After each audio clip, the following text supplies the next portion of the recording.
Bonjour. Bonjour, vous êtes qui? Je suis enquêtrice, oui, ça je vais. Je connais pas. Il s'agit de la section des histoires vraies. D'accord, on pourrait avoir votre nom, non? Côté constant d'identité, faites comme si j'étais la voisine ou la fille d'à côté.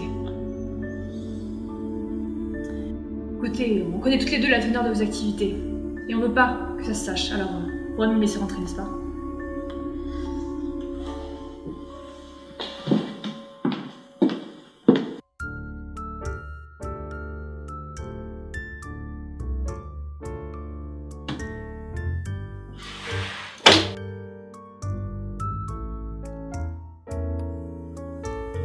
Et vous êtes en service depuis combien de temps exactement?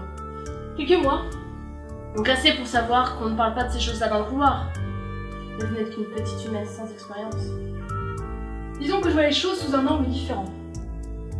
Et le fait que vous ne connaissiez pas mon visage était pour moi l'occasion rêvée de savoir comment vous réagissiez face à un inconnu qui viendrait fouler. Et croyez-moi, vous avez commis de nombreuses erreurs qui auraient pu nous coûter très cher. Ah oui? Et lesquelles? Ah bah je sais pas, hein. Peut-être le fait qu'en trouvant vos portes, j'ai eu, ma foi, la joie de voir tout votre attirail de sorcière. Vous devriez parler encore plus fort. Hein. Oh croyez-moi Luna, si vous ouvrez à tous vos voisins comme ça, ils en savent déjà bien assez. Bon Dieu, vous a déjà dit de pas vous entraîner chez vous. Si vous pouviez éviter de citer Dieu ici. Bon écoutez, ça va être très compliqué de nier votre existence si vous foutez des pentagrammes partout. Bien. Et si vous m'expliquez plutôt la vraie raison de votre présence ici? Il s'agit évidemment de votre dernier incident. Les infos que vous avez laissées fuiter sur votre famille et que je vais devoir encore réparer. Vous parlez de la saison 3 d'American Horror Story? À votre avis, bien sûr que je parle de ça. Cette série met en péril notre organisation depuis des années. Et j'imagine que vous allez devoir faire une vidéo. Effectivement. Bon bah, c'est parti hein. La saison 3 d'American Horror Story puise son inspiration dans plusieurs faits divers. Super, ça va être un monologue. Je vous laisse. Après avoir fait abstraction de la propension inhabituelle de Ryan Murphy à accrocher les gens au mur, salut les filles, vous remarquerez certains personnages récurrents. Je suis Madame Marie Delphine Lalaurie.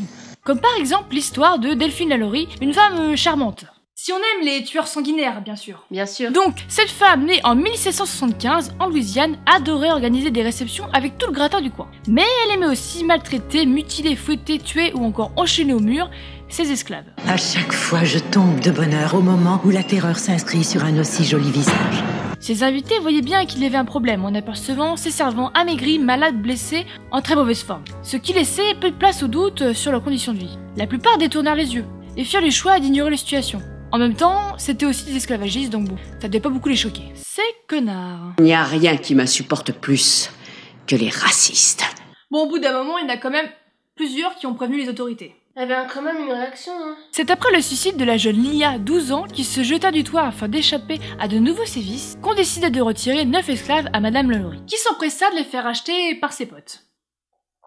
Affligeant. C'est enfin grâce à un incendie provoqué par le suicide de la cuisinière qui était attachée à son poste de travail que l'horreur fut découverte. Les autorités découvriront énormément d'esclaves brûlés par l'incendie, mais surtout maltraités par leur maîtresse, Madame Lalaurie. Et puis comme elle était du genre courageuse, elle prendra la fuite en France et plus précisément à Paris. Elle serait responsable de plus d'une centaine de meurtres. Et après on dit que c'est les sorcières qui sont des monstres.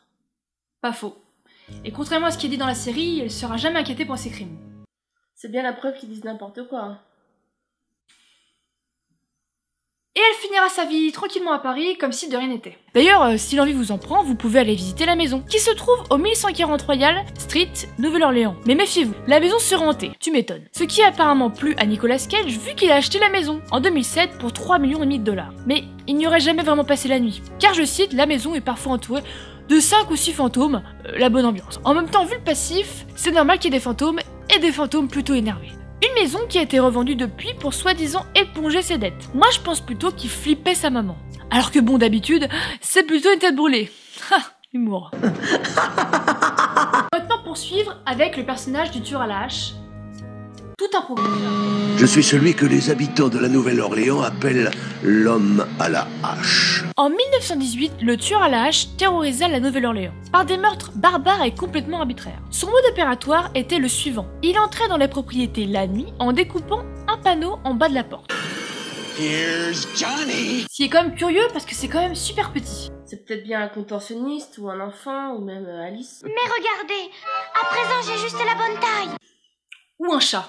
En tout cas, le fait est qu'une fois rentré, il agressait les habitants à coups de hache et de rasoir, défigurant et tuant une bonne partie d'entre eux. Ils m'ont toujours foutu les jetons à moi ces humains. Eh bien, il est là le truc. Pour certains, il ne s'agirait pas d'un humain, mais d'un esprit frappeur. J'en connais aucun qui aurait pu faire ça. Il faut dire que cela expliquerait pas mal de choses. Le fait que les témoins affirment avoir vu une figure fantomatique flotter au-dessus de leur lit munie d'une hache. Ainsi que la petitesse de l'ouverture de la porte. Après avoir commis 6 agressions, dont 4 meurtres en 4 mois, les gens ont commencé à s'armer et à veiller à tour de rôle. Mais enfin, pourquoi est-ce que nous devrions nous soumettre à cet homme à la hache? Parce qu'il tue des femmes avec une hache. Après plusieurs tentatives ratées d'effraction dans les habitations, il disparut. Puis, le 10 mars 1919, il agressa et tua une petite fille du nom de Mary. 4 jours plus tard, le journal le New Orleans Times-Picayune recevit une lettre disant « À minuit 15 mardi soir, je vais passer à Nouvelle-Orléans. Je jure par tous les diables que chaque personne chez qui se trouvera un groupe de jazz en train de jouer au moment que je viens de mentionner sera épargnée. » Une revendication qui fut respectée par les habitants qui se précipitèrent dans les nightclubs et invitèrent des groupes de jazz à jouer chez eux, transformant ainsi la Nouvelle-Orléans en immense boîte de jazz. Il va y avoir une bonne ambiance, mais un peu stressante quand même. Tu danses pour pas te faire buter, pas sûr que ça soit détente quand même. Et cette nuit, il n'y a eu aucun meurtre. Mais par contre, pas mal de gueules de bois. C'est clair. Il continuait ses crimes quelques mois plus tard, puis disparut complètement de la circulation en octobre 1919. Il y a eu de nombreux suspects qui ont tous été innocentés. Ce qui fait qu'à ce jour, on ne sait toujours pas l'identité du tueur à la hache. Bon, eh bien, cela ne me concerne pas pour l'instant. Ça irait s'il n'avait pas cité avec insistance le nom de Marie Laveau, Dorothy Good et Sarah Good, des noms qui vous sont familiers, il me semble. Et pourquoi juste ne pas passer l'affaire sous silence? Ne rien dire est le meilleur moyen pour qu'on pose des questions. Est-ce qu'on pourrait au moins savoir comment ils ont eu ces informations? Eh bien, selon nos sources... Oh putain, je crains le pire. Ce serait une jeune élève de l'école des enfants surdoués qui aurait vendu des informations à l'établissement. Et vous savez pas quelle sorcière c'était, j'imagine? Bien sûr, bon moi je vais devoir faire un tour là-bas et régler ça. Allez-y, vous serez certainement très bien accueillis. Bien, je vous laisse occuper de votre sécurité qui laisse clairement à désirer. Je sais pas pourquoi, je sens qu'on va se revoir. Mademoiselle Morty? Oui, préparez-vous à recevoir la visite d'une personne. Une personne qu'il va falloir faire taire.